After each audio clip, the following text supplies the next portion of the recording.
We'll continue with the fifth module of Entrepreneurship Development Program. In the previous class, we looked into the meaning of a project and the definition of the term. Then we saw what are the objectives or features or characteristics of a project, and then we also discussed about a project family tree. അപ്പോൾ ഇന്ന് നമ്മൾ പഠിക്കാൻ പോകുന്നത് project life സൈക്കിളാണ്. PLC എന്നും അതിനെ നമ്മൾ പറയാറുണ്ട്. So what is project life cycle? അപ്പോൾ ഒരു പ്രോജക്റ്റ് നമ്മൾ സ്റ്റാർട്ട് ചെയ്ത അതിൻ്റെ സ്റ്റാർട്ടിങ് തൊട്ട് എൻഡ് വരെ ഒരു സൈക്കിൾ അത് ഫോളോ ചെയ്യുന്നുണ്ട്. അപ്പോൾ ആ ഒരു സൈക്കിൾ എന്ന് പറഞ്ഞാൽ what you mean by project life cycle എന്ന് ചോദിച്ചു കഴിഞ്ഞാൽ there is a logical sequence of activities that are performed to achieve the profit or goals or objectives of a particular project അല്ലേ. അപ്പോൾ ഒരു പ്രോജക്റ്റ് നമ്മൾ start ചെയ്യുമ്പോഴത്തേക്കും നമ്മളൊരു ഒബ്ജക്റ്റീവോട് കൂടിയാണ് സ്റ്റാർട്ട് ചെയ്യുന്നതെന്ന് നമുക്കറിയാം. അപ്പോൾ ആ ഒബ്ജക്റ്റീവ് അച്ചീവ് ചെയ്യാൻ വേണ്ടി കുറേ ആക്ടിവിറ്റീസ് നമ്മൾ ക്യാരി ഔട്ട് ചെയ്യണം എന്നറിയാം. ഈ ആക്ടിവിറ്റീസ് എല്ലാം ഒരു ലോജിക്കൽ സീക്വൻസിൽ അറേഞ്ച് ചെയ്താൽ മാത്രമേ നമുക്ക് ആ ഒരു ഒബ്ജക്റ്റീവിലേക്ക് എത്താനായിട്ട് പറ്റത്തുള്ളൂ. അപ്പോൾ ഈ ഒരു ലോജിക്കൽ സീക്വൻസ് അല്ലെങ്കിൽ ആ ഒരു ഡിഫറെൻറ്റ് സ്റ്റേജസ് ഓഫ് എ പ്രോജക്റ്റിനെ നമ്മൾ പറയുന്നതാണ് പ്രോജക്റ്റ് ലൈഫ് സൈക്കിൾ എന്ന് പറയുന്നത്. See, the several distinct stages of a project work is collectively referred to as a project cycle. ഇനി ഒരു ബേസിക് ആയിട്ടുള്ളൊരു പ്രോജക്റ്റിന് ഉള്ള പ്രോജക്റ്റ് ലൈഫ് സൈക്കിളിൻ്റെ അകത്ത് വരുന്നത് 5 സ്റ്റേജസ് ആണ്. So what are the different stages? അതിൽ ഫസ്റ്റ് വൺ നമുക്ക് നോക്കാം. Conception stage or initiation, that is the beginning stage. അപ്പോൾ കൺസെപ്ഷൻ അല്ലെങ്കിൽ ഇനിസിയേഷൻ എന്ന് പറഞ്ഞാൽ when you are starting A project, your aim is either to develop something new or you're trying to find out a solution to an existing problem എന്ന് നമ്മൾ last ക്ലാസ്സിൽ discuss ചെയ്തു.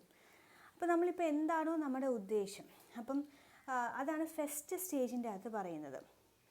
അപ്പോൾ are we planning to solve a particular problem, are we in search of a solution, or are we trying to develop something unique that was not there before? അപ്പോൾ exist ചെയ്യാത്തൊരു സാധനം നമ്മൾ create ചെയ്യാനായിട്ട് നോക്കുവാണോ?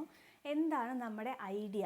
ആ idea ജനറേഷനെയാണ് first സ്റ്റേജിൽ പറയുന്നത് conception or initiation എന്ന് പറയുന്നത്.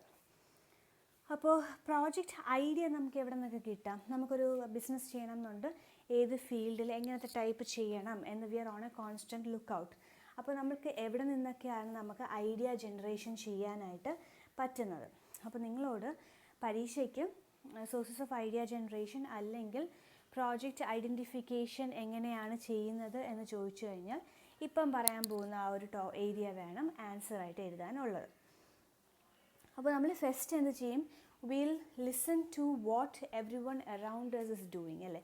നമ്മുടെ ഫ്രണ്ട്സ്, നമ്മുടെ റിലേറ്റീവ്സൊക്കെ എന്ത് ബിസിനസ്സാണ് സ്റ്റാർട്ട് ചെയ്തപ്പോഴത്തേക്കും എന്തൊക്കെയായിരുന്നു പ്രൊസീജിയർ, ഇപ്പോൾ അവർ എന്താണ് ചെയ്തുകൊണ്ടിരിക്കുന്നത്, അത് സക്സസ് ആയോ ഫെയിലിയർ ആയോ, രണ്ടിൻ്റെ ആണെങ്കിലും റീസൺസ് എന്തുകൊണ്ട് അത് സക്സീഡ് ചെയ്തു, എന്തുകൊണ്ട് ഫെയിൽ ചെയ്തു. അപ്പോൾ സക്സീഡ് ചെയ്തു എന്ന് കേട്ട് കഴിയുമ്പോഴത്തേക്കും we will be motivated to imitate them അല്ലെ. അവരെ പോലെ തന്നെ ആ ഒരു ഏരിയയിലോട്ട് നമുക്കും എന്തുകൊണ്ട് ഇറങ്ങിക്കൂടാ എന്ന് നമ്മൾ ചിന്തിക്കും. അപ്പോൾ that is A source of A idea. Okay, ഈ ഒരു പെർട്ടിക്കുലർ ഫീൽഡിൽ സ്കോപ്പ് ഉണ്ട്, അപ്പോൾ അവിടെ നമുക്ക് എന്തെങ്കിലും മാനുഫാക്ചർ ചെയ്യാം. അപ്പോൾ അത് വൺ ഓഫ് ദി സോഴ്സസ്. ഇനി അതല്ല എന്നുണ്ടെങ്കിൽ there will be success stories of people അല്ലേ. നമുക്ക് പരിചയമുള്ളവരായിരിക്കത്തില്ല, ബട്ട് സക്സസ്ഫുൾ ഓൺട്രപ്രണേഴ്സൊക്കെ എന്താണ് ചെയ്തതെന്ന് വായിച്ചും കണ്ടുമൊക്കെ നമ്മൾ ഇൻസ്പയർഡ് ആകാറുണ്ട്. ഇല്ലെങ്കിൽ നമുക്ക് തന്നെ തോന്നുന്നുണ്ട് ഇപ്പോൾ ഇമ്പോർട്ട് ചെയ്യുന്ന ഒരു പ്രോഡക്റ്റിന് പകരമായിട്ട് നാട്ടിലെ റോ മെറ്റീരിയൽസ് വെച്ച് നമുക്കൊരു സബ്സ്റ്റിറ്റ്യൂട്ട് പ്രോഡക്റ്റ് ഡെവലപ്പ് ചെയ്തെടുക്കാൻ പറ്റും. അപ്പോൾ അങ്ങനെ ഒരു ഓപ്പർച്യൂണിറ്റി നമ്മൾ കാണുമ്പോൾ അവിടെ ഒരു ഐഡിയ ജനറേറ്റ് ആവുകയാണ്. അപ്പോൾ അങ്ങനെ പല രീതിയിലും ചെയ്യാവുന്നതാണ്. നമ്മുടെ ഒരു ഓൺട്രപ്രണറിൻ്റെ മോട്ടിവേഷനും ബാക്ക്ഗ്രൗണ്ടും സ്കില്ലും ഒക്കെ അനുസരിച്ചിരിക്കും ആ ഐഡിയ ജനറേഷൻ എത്രത്തോളം പെട്ടെന്ന് നടക്കുന്നുവെന്നും സക്സസ്ഫുള്ളായിട്ട് ഇംപ്ലിമെൻ്റ് ആവുന്നു എന്നുള്ളതൊക്കെ ബേസ് ചെയ്തിരിക്കുന്നത്. So what are the sources for project ideas? If you are planning to become an entrepreneur, where should you be looking for ideas? അപ്പോൾ ഫസ്റ്റ് നമുക്ക് അറിയേണ്ടത് നമ്മുടെ നാട്ടിൽ ഏതൊക്കെ ഇൻഡസ്ട്രീസ് ഉണ്ട്, മൊത്തം ഇൻപുട്ടായിട്ട് നമ്മളിവിടെ മാനുഫാക്ചർ ചെയ്യുന്നത് ഏതൊക്കെയാണ്, ഔട്ട്പുട്ട്സ് എത്രത്തോളം ഉണ്ട്. അപ്പോൾ നമുക്ക് we can identify A demand supply gap. Okay, ഇത്രയും ആൾക്കാരുണ്ട്, ഇത്രയും ഡിമാൻഡ് ഉണ്ട്, ബട്ട് ഇത്ര ഇൻഡസ്ട്രീസ് ഇത്രയേ പ്രൊഡ്യൂസ് ചെയ്യുന്നുള്ളൂ, അതിൻ്റെ അകത്ത് ഇനി കൂടുതൽ മാനുഫാക്ചർ ചെയ്യാൻ നമുക്ക് സ്കോപ്പ് ഉണ്ടോ ഇല്ലയോ എന്ന് അങ്ങനെ ഒരു സ്റ്റഡി നമുക്ക് മനസ്സിലാക്കി തരും. So we're going to analyze the inputs and outputs of industries. Second one is analysis of imports and exports. അതായത് നമ്മുടെ നാട്ടിൽ എന്തൊക്കെയാണ് നമ്മൾ ഇമ്പോർട്ട് ചെയ്യുന്നത്, അപ്പോൾ അങ്ങനെയാണെങ്കിൽ നമുക്ക് സബ്സ്റ്റിറ്റ്യൂട്ട് പ്രോഡക്ട്സ് ഡെവലപ്പ് ചെയ്യാൻ സ്കോപ്പ് ഉണ്ടോ, ഇനി എന്തൊക്കെയാണ് നമ്മൾ എക്സ്പോർട്ട് ചെയ്യുന്നത്, അപ്പോൾ അങ്ങനെയാണെങ്കിൽ ആ ഒരു ഫീൽഡിൽ ഇനി എന്ത് ഡെവലപ്മെൻറ്റ് ചെയ്യാനായിട്ട് പറ്റും. Then analysis of economic and social trends അല്ലേ, എന്താണ് ഇപ്പോഴത്തെ കറണ്ട് ഫാഷൻ, ആളുകളുടെ പ്രിഫറൻസ് എന്താണ്, ട്രെൻഡ്സ് എന്താണ്, ഇതൊക്കെ മനസ്സിലാക്കി വയ്ക്കുക. Then survey of local resources, availability of raw materials, labour, capital, ഇതെല്ലാം നമ്മൾ മനസ്സിലാക്കി വെച്ചിരിക്കണം. ഇതൊക്കെയാണ് നമുക്കൊരു ബിസിനസ് സ്റ്റാർട്ട് ചെയ്യണമെങ്കിൽ മെയിനായിട്ട് വേണ്ട റിസോഴ്സസ് എന്ന് പറയുന്നത്. അപ്പോൾ do we have sufficient capital, how much capital is required, are the raw materials available in an uninterrupted manner, അങ്ങനെയൊക്കെ നമ്മളൊരു സ്റ്റഡി നടത്തുമ്പോഴത്തേക്കും നമ്മുടെ ഐഡിയനെ കുറച്ചും കൂടെ നമുക്ക് ഡെവലപ്പ് ചെയ്തെടുക്കാനായിട്ട് പറ്റും. ദെൻ ന്യൂ ടെക്നോളജീസ്, ഇപ്പോൾ മാനുഫാക്ചർ ചെയ്തുകൊണ്ടിരിക്കുന്നത് പഴയ ടെക്നോളജി അനുസരിച്ചാണ്. ആ ഒരു പ്ലേസിൽ നമുക്ക് പുതിയൊരു ടെക്നോളജി ഇൻട്രൊഡ്യൂസ് ചെയ്യുകയാണെങ്കിൽ maybe we can bring down the price of the product by reducing the cost of manufacturing. അപ്പോൾ ഇനീഷ്യലി നമ്മളൊരു പുതിയ ടെക്നോളജി അഡോപ്റ്റ് ചെയ്യുമ്പം ഒബ്വിയസ്ലി നമുക്ക് കുറച്ച് ചിലവ് കൂടുതലായിരിക്കും. But in the long run നമ്മൾ കാൽക്കുലേറ്റ് ചെയ്യുമ്പോഴത്തേക്കും പെർ യൂണിറ്റ് കോസ്റ്റ് ചിലപ്പോൾ നമുക്ക് റെഡ്യൂസ് ചെയ്യാനായിട്ടുള്ളൊരു സ്കോപ്പ് കാണുന്നുണ്ടെങ്കിൽ we can develop idea based upon that. Then analysis of unsatisfied needs of consumers. ഞാൻ വല്ല ഡിമാൻഡ് സപ്ലൈ ഗ്യാപ്പ്, എന്തൊക്കെയാണ് ഇനിയും ആളുകൾക്ക് ആവശ്യമുണ്ട് പക്ഷേ മാർക്കറ്റിൽ ആവശ്യത്തിന് ആ സാധനം ഇല്ല എങ്കിൽ നമുക്ക് ആ ഒരു ഏരിയയിലോട്ട് ഫോക്കസ് ചെയ്യാവുന്നതാണ്. അപ്പോൾ different sources of project ideas എന്തൊക്കെയാണെന്ന് ഈ ഒരു ടോപ്പിക്കിൻ്റെ അകത്ത് നിന്ന് ചോദിക്കാം. പ്രോജക്റ്റ് ഐഡൻറ്റിഫിക്കേഷൻ എങ്ങനെയാണ് ക്യാരി ഔട്ട് ചെയ്യുന്നതെന്ന് ചോദിച്ചു കഴിഞ്ഞാൽ നമുക്ക് ഈ രണ്ട് ഇതും കൂടെ കമ്പൈൻ ചെയ്തെഴുതാം. ഞാൻ ആദ്യം പറഞ്ഞു നമ്മുടെ ഫ്രണ്ട്സും റിലേറ്റീവ്സിൻ്റെ അടുത്ത് സംസാരിച്ചിട്ട്, അല്ലെങ്കിൽ സക്സസ് സ്റ്റോറീസ് കേട്ടിട്ട്, അല്ലെങ്കിൽ ഇമ്പോർട്ട് സബ്സ്റ്റിറ്റ്യൂട്ടിനെ പറ്റിയ ഒരു പ്രോസ്പെക്റ്റ് നമ്മൾ മനസ്സിലാക്കിയിട്ട് ഒക്കെ നമുക്ക് ഡിസൈഡ് ചെയ്യാം. അല്ലെങ്കിൽ ഈ പ്രോജക്റ്റ് ഐഡിയാസിൻ്റെ സോഴ്സസ് ഒക്കെ നമുക്ക് നോക്കി ഒരു പ്രോജക്റ്റ് ഐഡൻറ്റിഫൈ ചെയ്യാവുന്നതാണ്. So the first stage in your project life cycle is the conception stage or the initiation stage. ഇനി second stage is the definition stage. That is, you're going to define your project idea. ആദ്യം നമുക്കൊരു idea മനസ്സിൽ വന്നതേ ഉള്ളൂ. Now we have to give it a proper structure അല്ലേ, നമുക്ക് അതിനെ കുറച്ചും കൂടെയൊക്കെ ഒന്ന് ഡിഫൈൻ ചെയ്ത് ക്ലാരിറ്റി കൊണ്ടുവരേണ്ടതായിട്ട് ഉണ്ട്. അപ്പോൾ we have identified a particular area where a project can be started. അപ്പോൾ what sort of a project are you going to start? What are the things that you require for that particular project? നിങ്ങൾ എവിടെയാണ് start ചെയ്യാൻ ഉദ്ദേശിക്കുന്നത്, അതിന് നിങ്ങൾക്ക് എന്തൊക്കെ raw materials വേണം, നിങ്ങളുടെ പ്ലാന്റിൻ്റെ സൈസും കപ്പാസിറ്റിയും എത്ര വേണം എന്നാണ് നിങ്ങൾ ഉദ്ദേശിക്കുന്നത്, how much manpower do you need for it, what is the type of technology that you are going to use, ഇതിനെ പറ്റിയൊക്കെ ഡീറ്റെയിൽഡ് ആയിട്ടൊരു സ്റ്റഡി നടത്തി നമ്മുടെ ഐഡിയയ്ക്ക് തന്നെ നമ്മൾ ക്ലാരിറ്റി കൊണ്ടുവരുന്നതിനെയാണ് second stage of project life cycle എന്ന് പറയുന്നത്, which is the definition stage. Now third one is planning and organizing. Once you have a clear idea about what you're going to do, then you have to plan and organize the activities അല്ലേ. So that is, in the second stage we have developed a proper goal or objective. അപ്പോൾ ഈ ഒരു ഒബ്ജക്റ്റീവിലോട്ട് എത്തിച്ചേരാനായിട്ടുള്ള background planning ആണ് next stage എന്ന് പറയുന്നത്.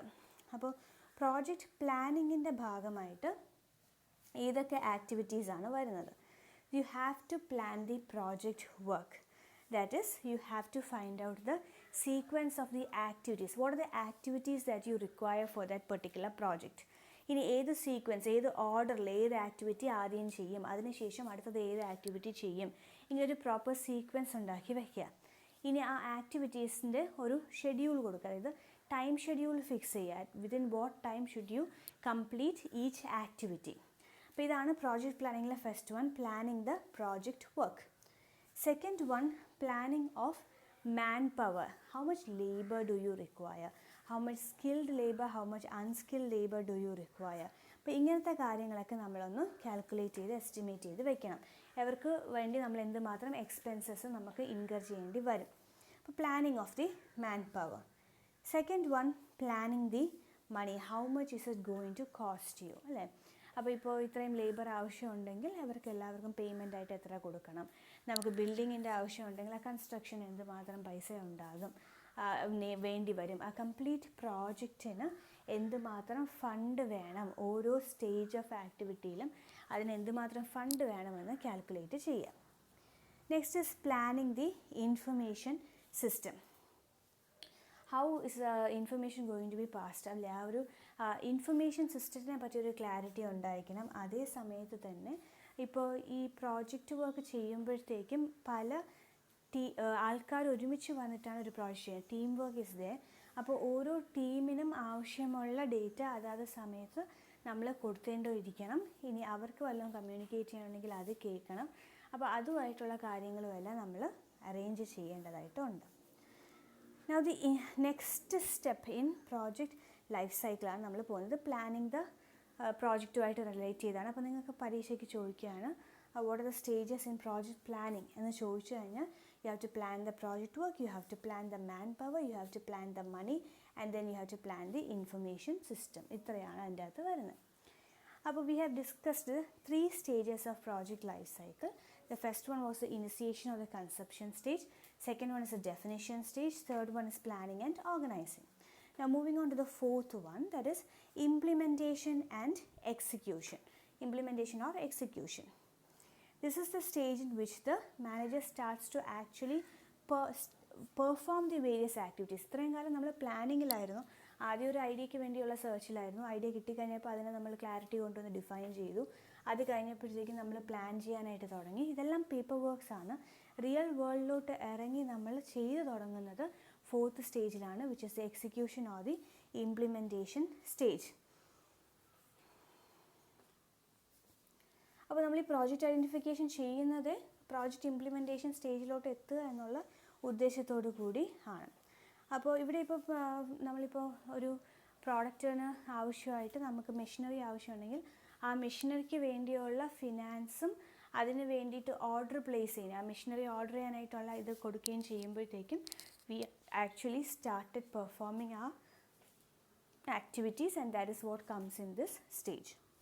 Next is project cleanup. The last stage of the project life cycle is the project cleanup or the closing stage എന്ന് നമ്മൾ പറയും, last stage. ഇത് നമ്മളിപ്പോൾ ടേൺ കീ പ്രോജക്ട്സ് ഒക്കെ ആണെങ്കിൽ നമ്മുടെ മെയിൻ ഉദ്ദേശം എന്താണ്? ഒരു പ്രോജക്റ്റ് ഏറ്റെടുക്കുക, എന്നിട്ട് അതിന് വേണ്ടിയിട്ടുള്ള ആക്ടിവിറ്റീസ് എല്ലാം പെർഫോം ചെയ്ത് ബിസിനസ് റണ്ണിങ് കണ്ടീഷൻ ആകുമ്പോഴത്തേക്കും നമ്മളത് റൺ ചെയ്യാനായിട്ട് വേറെ ആളുകൾക്ക് ഹാൻഡ് ഓവർ ചെയ്ത് ഇത്രയും കാലത്ത് നമ്മുടെ പ്രൊമോട്ടറായിട്ടുള്ള ആക്ടിവിറ്റിക്കുള്ള റെമ്യൂണറേഷനും വാങ്ങിച്ചിട്ട് അടുത്ത പ്രോജക്റ്റിലേക്ക് മൂവ് ഓൺ ചെയ്യുക, അല്ലേ? അപ്പോൾ അങ്ങനെയാണ് നമ്മൾ ഈ പ്രോജക്റ്റ് ക്ലീനപ്പ് ക്ലോസിംഗ് ഫേസിലോട്ട് പറയുന്നത്. You have already achieved the objective of the project, or you have already accomplished your goal. അപ്പോൾ ഇനി അതിൽ നമുക്ക് കൂടുതൽ ചെയ്യാനായിട്ടൊന്നുമില്ല.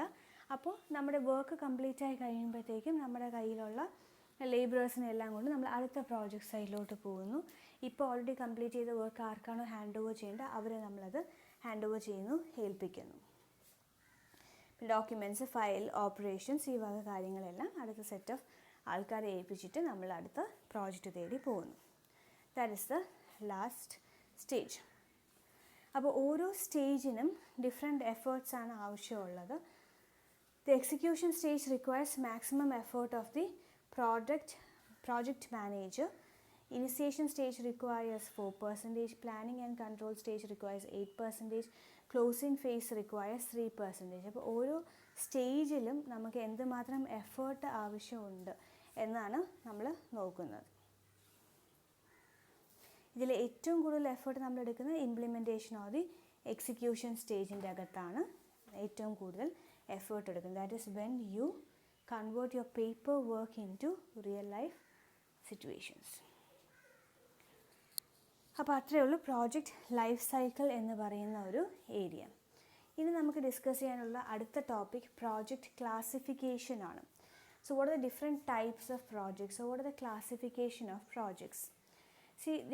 ഡിഫറെൻറ്റ് ബേസിസിൻ്റെ ബേസിസിൽ നമുക്ക് ഒരുപാട് ടൈപ്സ് ആയിട്ട് പ്രോജക്ട്സിനെ ക്ലാസിഫൈ ചെയ്യാവുന്നതാണ്.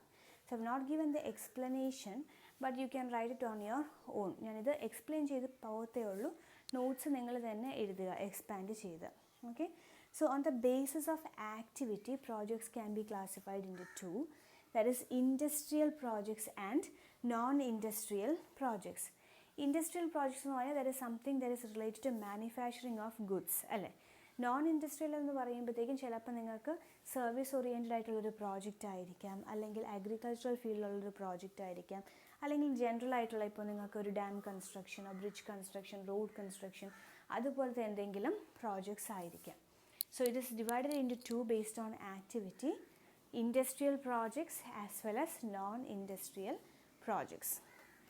Second one on the base of location ആണ്. എവിടെയാണ് നിങ്ങൾ ബിസിനസ് ചെയ്യുന്നത് അതിനെ ബേസ് ചെയ്ത് നമ്മൾ അതിനെ ഒരു international project, national project, regional project, local project എന്നിങ്ങനെ നാലായിട്ട് ഡിവൈഡ് ചെയ്യും. ഒരു ഫോറിൻ കൺട്രിയിലാണ് നിങ്ങളുടെ പ്രോജക്റ്റ് വർക്ക് കംപ്ലീറ്റ് നമ്മൾ ക്യാരി ഔട്ട് ചെയ്യുന്നതെങ്കിൽ അതിനെ നമ്മൾ ഇൻ്റർനാഷണൽ പ്രോജക്റ്റ് എന്നും, നമ്മുടെ രാജ്യത്തിലുള്ള എന്തെങ്കിലും ഡെവലപ്മെൻറ്റിന് വേണ്ടിയിട്ട് നമ്മുടെ നാട്ടിൽ തന്നെ ചെയ്യുന്നതാണെങ്കിൽ അതിന് നമ്മൾ ഒരു നാഷണൽ പ്രോജക്റ്റ് എന്നും, ഇനി ഏതെങ്കിലും ഒരു പെർട്ടിക്കുലർ റീജിയനിൽ ഒതുങ്ങിക്കൂടുന്നതാണ് ഈ പ്രോജക്റ്റിൻ്റെ ബെനിഫിറ്റ്സ് എങ്കിൽ നമ്മളതിനെ റീജിയണൽ എന്നും, അല്ലെങ്കിൽ അതിനെയും കിട്ടി ലോവറായിട്ട് ലോക്കൽ ഏരിയയിൽ ഉള്ള ഒരു കുഞ്ഞു കുഞ്ഞു പ്രോജക്ട്സ് ഒക്കെയാണ് നമ്മൾ ഏറ്റെടുക്കുന്നതെങ്കിൽ ലോക്കൽ പ്രോജക്റ്റ് എന്ന് നമ്മൾ അതിനെ ക്ലാസിഫൈ ചെയ്യും.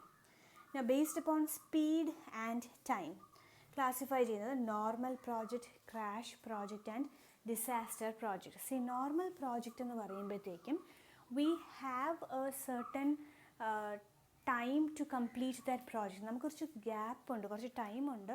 ആ ഒരു പ്രോജക്റ്റ് എത്ര ടൈം എടുത്ത് തീർക്കണമെന്നുള്ളത് നമുക്ക് തന്നെ താനേ ഡിസൈഡ് ചെയ്യാവുന്നതാണ്. Then you will plan the actual cost of performing that project. You will set the time for within which you have to complete the project. ഇപ്പോൾ ഏറ്റവും കോസ്റ്റ് എഫിഷ്യൻ്റ് ആയിട്ട് ഏറ്റവും ഫാസ്റ്റായിട്ട് നമുക്ക് എങ്ങനെ പെർഫോം ചെയ്യാൻ പറ്റും എന്നൊക്കെ പ്ലാൻ ചെയ്ത് നമ്മൾ എടുക്കുന്ന പ്രോജക്റ്റിനെയാണ് നോർമൽ പ്രോജക്ട്സ് എന്ന് പറയുന്നത്. ഇനി ക്രാഷ് പ്രോജക്റ്റ് എന്ന് പറയുമ്പോഴത്തേക്കും കുറച്ചും കൂടെ ഏർജൻസി ഉള്ളതാണ്. അതായത് നമ്മൾ ഫ്യൂച്ചറിലൊരു അർജൻറ്റ് സിറ്റുവേഷൻ ഫേസ് ചെയ്യുന്നു, അപ്പോൾ അതിന് വേണ്ടിയിട്ടുള്ള പ്രിപ്പറേഷൻസ് ചെയ്യുന്നതിനെയാണ്. ഇപ്പോൾ സപ്പോസ് മൺസൂൺ ഇപ്പോൾ വരുമെന്ന് നമുക്കറിയാം. അപ്പോൾ മൺസൂൺ സീസൺ തുടങ്ങുന്നതിന് മുമ്പ് കനാൽസ് എല്ലാം റെഡിയാക്കണം, ഡ്രെയിനേജ് സിസ്റ്റം പ്രോപ്പർ ആക്കണം. അപ്പോൾ അതിനൊക്കെ വേണ്ടിയായിട്ട് നമ്മൾ ചിലപ്പോൾ കുറച്ച് ഫാസ്റ്റായിട്ട്, ഇപ്പം നമ്മൾ കണ്ടു ആദ്യത്തെ മൺസൂൺ സ്റ്റാർട്ട് ചെയ്തപ്പോൾ തന്നെ ഒന്ന് വാട്ടർ ലോഗിങ്ങും ഫ്ലഡ് പോലെയൊക്കെ വരുന്നുണ്ടെന്നുണ്ടെങ്കിൽ അതിനെന്തൊക്കെയാണോ ആവശ്യമുള്ളത് അടുത്ത മഴയ്ക്ക് മുമ്പ് നമുക്കത് പെട്ടെന്ന് ചെയ്ത് തീർക്കാമെന്ന് പറഞ്ഞ് ടൈം ഓറിയൻറ്റഡ് ആയിട്ട് കോസ്റ്റിന് അധികം ഇമ്പോർട്ടൻസ് കൊടുക്കാതെ നമ്മൾ ചെയ്യുന്ന ആക്ടിവിറ്റീസ് അങ്ങനെയുള്ള പ്രോജക്ട്സ് ആണെങ്കിൽ നമ്മളതിനെ ക്രാഷ് പ്രോജക്ട്സ് എന്ന് പറയും. അപ്പോൾ ഇപ്പോൾ ഒരു ഡാം കൺസ്ട്രക്ട് ചെയ്യാനാണെങ്കിലും, അല്ലെങ്കിൽ ഒരു കനാൽ ഉണ്ടാക്കാനായിട്ടാണെങ്കിലും, ഡ്രൈനേജ് സിസ്റ്റം പ്രോപ്പർ ആക്കാനായിട്ടാണെങ്കിലും ഒക്കെ ആണെങ്കിൽ നമുക്ക് ആ ഒരു പേർപ്പസാണ് നമ്മുടെ മെയിൻ എയിം, കോസ്റ്റ് അല്ല. അപ്പോൾ ആ ഒരു ടൈം ഫോക്കസ്ഡ് ആയിട്ട് ചെയ്യുന്ന ആക്ടിവിറ്റിയാണ് ക്രാഷ് പ്രോജക്റ്റ്. ഇനി ഡിസാസ്റ്റർ പ്രോജക്റ്റ്, ഇപ്പോൾ പെട്ടെന്നാണ് ഒരു ഫ്ലഡ് വന്നു, അല്ലെങ്കിൽ ഇപ്പോൾ കോവിഡിൻ്റെ ഒരു ഔട്ട് ബ്രേക്ക് വന്നു, എന്തെങ്കിലും ഒരു പാൻഡമിക്. അപ്പോൾ അങ്ങനെയൊക്കെ വരുമ്പോഴത്തേക്കും എമർജൻസി സിറ്റുവേഷനാണ്. ഈ സിറ്റുവേഷൻസിൽ ആ ഒരു സിറ്റുവേഷനെ കൺട്രോളിൽ കൊണ്ടുവരാനായിട്ട് നമ്മൾ എത്ര രൂപ ചിലവായാലും കുഴപ്പമില്ല, we just want to see the results എന്ന് പറഞ്ഞിട്ട് നമ്മൾ ഏറ്റെടുക്കുന്ന പ്രോജക്ട്സിനെയാണ് നമ്മൾ ഡിസാസ്റ്റർ പ്രോജക്ട്സ് എന്ന് പറയുന്നത്. It is related to handling disasters or disaster management. Next one ഓണർഷിപ്പിൻ്റെ ബേസിസിലാണ്. Depending upon who carries out the project work. Private party ആണെങ്കിൽ it is a private project, public ആണ് ചെയ്യുന്നത്, പബ്ലിക് സെക്ടറാണ് ചെയ്യുന്നതെങ്കിൽ ജോയിൻറ്റ് സെക്ടർ, പബ്ലിക്കും പ്രൈവറ്റ് സെക്ടറും കൂടെ കമ്പൈൻഡ് ആയിട്ട് ഏറ്റെടുക്കുന്ന ഒരു പ്രോജക്റ്റ് ആണെങ്കിൽ it will be a joint project. And cooperative ആണെങ്കിൽ അങ്ങനെ. ഇനി based upon size we can classify the project in to a large, medium or small project. Based upon the technology that you adopt, you can classify the project into conventional project, non-conventional project, or you can classify it as high-tech and low-tech. അപ്പോൾ conventional എന്ന് പറയുമ്പോഴത്തേക്കും traditional ആയിട്ടുള്ള technology തന്നെ adopt ചെയ്താണ് നമ്മൾ project work carry out ചെയ്യുന്നതെങ്കിൽ it is A conventional project. ഇനി അതല്ല, ലേറ്റസ്റ്റ് ടെക്നോളജീസാണ്, ട്രഡീഷണലിൽ നിന്ന് മാറി നിൽക്കുന്ന ഒരു രീതിയിലാണ് ഉള്ള ടൈപ്പ് ടെക്നോളജിയാണ് നമ്മൾ യൂസ് ചെയ്യുന്നതെങ്കിൽ non conventional technology. And based upon the level of technology you can classify your projects into low technology and high technology. എന്തുമാത്രം ടെക്നോളജി നിങ്ങൾ ഇംപ്ലിമെൻറ്റ് ചെയ്യുന്നു എന്നുള്ളതിൻ്റെ ബേസിസിൽ ഹൈ ആൻഡ് ലോ എന്ന് പറഞ്ഞ് നമുക്ക് രണ്ടായിട്ട് ക്ലാസിഫൈ ചെയ്യാവുന്നതാണ്. Next is based upon the need and purpose. See, are you planning to expand your product, or do you want to modernize it, or do you want a replacement in your product line, or are you planning for diversification? അപ്പോൾ എന്താണോ നിങ്ങളുടെ need അല്ലെങ്കിൽ നിങ്ങളുടെ purpose, അതിനെ base ചെയ്താണ് നിങ്ങളൊരു project work carry out ചെയ്യുന്നത്. അപ്പോൾ അതിന് വേണ്ടിയായിട്ട് നമ്മൾ പ്രോജക്ട്സിനെ ഇങ്ങനെ പലതായിട്ട് ക്ലാസിഫൈ ചെയ്യുന്നു. ഇനി ഒരു ടൈപ്പ് ഓഫ് ക്ലാസിഫിക്കേഷനും കൂടെ ഉണ്ട്, where the diversification can be in two ways. അല്ലേ, നമ്മളിപ്പോൾ ഡിസ്കസ് ചെയ്തതിൻ്റെ അകത്ത് തന്നെ ഡിഫറെൻറ്റ് ടൈപ്സിൽ നമ്മൾ പറഞ്ഞു എക്സ്പാൻഷൻ, മോഡേണൈസേഷൻ, റീപ്ലേസ്മെൻറ്റ്, ഡൈവേഴ്സിഫിക്കേഷൻ എന്നൊക്കെ പറഞ്ഞു. അപ്പോൾ ആ ഡൈവേഴ്സിഫിക്കേഷൻ എന്ന് പറയുന്നത്, project diversification can be in two ways. It could either B horizontal diversification or vertical diversification. Horizontal diversification എന്ന് പറയുമ്പോഴത്തേക്കും നിങ്ങളുടെ എക്സിസ്റ്റിംഗ് പ്രോഡക്ട്സിന് കുറച്ചും കൂടെ നിങ്ങൾ എക്സ്പാൻഡ് ചെയ്യാനായിട്ട് നോക്കുകയാണ്. അപ്പോൾ അങ്ങനെ ചെയ്യാനായിട്ട് രണ്ട് സ്ട്രാറ്റജീസ് അഡോപ്റ്റ് ചെയ്യാം. കോൺസെൻട്രിക് ഡൈവേഴ്സിഫിക്കേഷൻ നിങ്ങൾക്ക് വേണമെങ്കിൽ ഫോളോ ചെയ്യാം. അപ്പോൾ കോൺസെൻട്രിക് ഇതെന്ന് പറഞ്ഞു കഴിഞ്ഞാൽ you are going to manufacture products that are similar to the ones which you are already manufacture. നിങ്ങൾ ഇപ്പോഴും മാനുഫാക്ചർ ചെയ്യുന്ന പ്രോഡക്ട്സിന് സിമിലർ ആയിട്ടുള്ള പ്രോഡക്ട്സ് തന്നെ നമുക്ക് മാനുഫാക്ചർ ചെയ്യാവുന്നതാണ്. അങ്ങനെയാണെങ്കിൽ നമ്മൾ കോൺസെൻട്രിക് ഡൈവേഴ്സിഫിക്കേഷൻ എന്ന് പറഞ്ഞു. ഇപ്പോൾ PC ഒക്കെ മാനുഫാക്ചർ ചെയ്തുകൊണ്ട്, പേഴ്സണൽ കമ്പ്യൂട്ടേഴ്സ് മാനുഫാക്ചർ ചെയ്തുകൊണ്ടിരിക്കുന്ന ആൾ ലാപ്ടോപ്സ് മാനുഫാക്ചർ ചെയ്യാൻ പോകുന്നെങ്കിൽ സിമിലർ പ്രോഡക്റ്റാണ്, അതിന് നമ്മൾ കോൺസെൻട്രിക് ഡൈവേഴ്സിഫിക്കേഷൻ എന്ന് പറയും. കോൺഗ്ലോമറിക് എന്ന് പറഞ്ഞു കഴിഞ്ഞാൽ we are going to diversify into new areas. ഇപ്പം ഉള്ള പ്രോഡക്റ്റിൽ നിന്നും അൺറിലേറ്റഡ് ആയിട്ടുള്ള ന്യൂ ആയിട്ടുള്ള വേറൊരു പ്രോഡക്റ്റ് നമ്മൾ മാനുഫാക്ചർ ചെയ്യുന്നതിൽ എൻഗേജ് ചെയ്യുകയാണെങ്കിൽ അതിന് നമ്മൾ കോൺഗ്ലോമറിക് ഡൈവേഴ്സിഫിക്കേഷൻ എന്ന് പറയും. ഇനി സെക്കൻഡ് ടൈപ്പ് എന്ന് പറഞ്ഞാൽ, in case of vertical diversification you can either follow backward integration or forward integration. ഈ ബാക്ക്വേർഡ് ഇൻറ്റഗ്രേഷൻ എന്ന് പറഞ്ഞാൽ നിങ്ങളിപ്പോൾ ഒരു ടെക്സ്റ്റൈൽസ് നടത്തിക്കൊണ്ടിരിക്കുകയാണ്. You are ordering for your raw materials at a regular basis, and when you made a proper market research you came to know that it is better to manufacture your own raw materials than to purchase it from outside. പുറത്തു നിന്ന് വാങ്ങിക്കുന്നതിനേക്കാൾ നമുക്ക് തന്നെ എന്തുകൊണ്ട് നമ്മുടെ raw materials, ആവശ്യമുള്ള raw materials cultivate ചെയ്ത് അല്ലെങ്കിൽ manufacture ചെയ്ത് എടുത്തുകൂടാ എന്നും പറഞ്ഞ് അവർ അങ്ങനെ ഒരു സെറ്റപ്പ് കൂടെ സ്റ്റാർട്ട് ചെയ്യുകയാണ്. റോ മെറ്റീരിയൽ മാനുഫാക്ചറിങ് കൂടെ സ്റ്റാർട്ട് ചെയ്യുകയാണ്. ഇപ്പോൾ കോട്ടൺ ടെക്സ്റ്റൈൽസ് ആയിരുന്നുവെങ്കിൽ കോട്ടൺ മാനുഫാക്ചറിങ്ങിലും കൂടെ അവരെടുക്കുകയാണെങ്കിൽ നമ്മളതിനെ ബാക്ക്വേർഡ് ഇൻറ്റഗ്രേഷൻ ആ കമ്പനി നടത്തിയെന്ന് പറയും. ഫോർവേഡ് ഇൻറ്റഗ്രേഷൻ എന്ന് പറഞ്ഞു കഴിഞ്ഞാൽ, സപ്പോസ് നമ്മൾ മാനുഫാക്ചർ ചെയ്തു പക്ഷേ നമ്മൾ ഔട്ട്ലെറ്റ്സ് ഒന്നുമില്ല, നമ്മൾ ഇൻ്റർമീഡിയറീസ് വഴിയായിട്ടാണ് കൊണ്ടുപോകുന്നത്. അപ്പോൾ അങ്ങനെയാണെങ്കിൽ നമ്മുടെ തന്നെ ഓൺ ഡിസ്ട്രിബ്യൂഷൻ ഔട്ട്ലെറ്റ് നമ്മൾ സെറ്റ് ചെയ്യുന്നു, അതുവഴി നമ്മൾ സാധനങ്ങൾ ഡിസ്ട്രിബ്യൂട്ട് ചെയ്യാനായിട്ട് പ്ലാൻ ചെയ്യുന്നു എന്നുണ്ടെങ്കിൽ we have made A forward integration എന്ന് നമുക്ക് പറയാവുന്നതാണ്. ബാക്ക്വേർഡ് ഇൻറ്റഗ്രേഷൻ ആവാം, ഫോർവേഡ് ഇൻറ്റഗ്രേഷൻ ആവാം. It is A method of vertical diversification. അപ്പോൾ ആ ഡൈവേഴ്സിഫിക്കേഷൻ്റെ ഡിഫറെൻറ്റ് ടൈപ്സാണ് നമ്മളിപ്പോൾ നോക്കിയത്. സോ ഇത്രയും കാര്യങ്ങളാണ് നമ്മളിന്ന് പ്രോജക്റ്റ് ലൈഫ് സൈക്കിൾ എന്താണെന്ന് ഡിസ്കസ് ചെയ്തു. We also discuss the different types of project or the classification of projects. അപ്പോൾ ഇത്രയും കാര്യങ്ങൾ ഇതൊന്ന് മനസ്സിലായെന്ന് വിചാരിക്കുന്നു. നെക്സ്റ്റ് ക്ലാസ്സിൽ നമുക്ക് will look into what is a project report, what are the contents of a project report, what are the ideal elements of what are the elements of an ideal project report എന്നുള്ള കാര്യങ്ങളൊക്കെ നമുക്ക് discuss ചെയ്യാം. Okay, അപ്പോൾ thank you.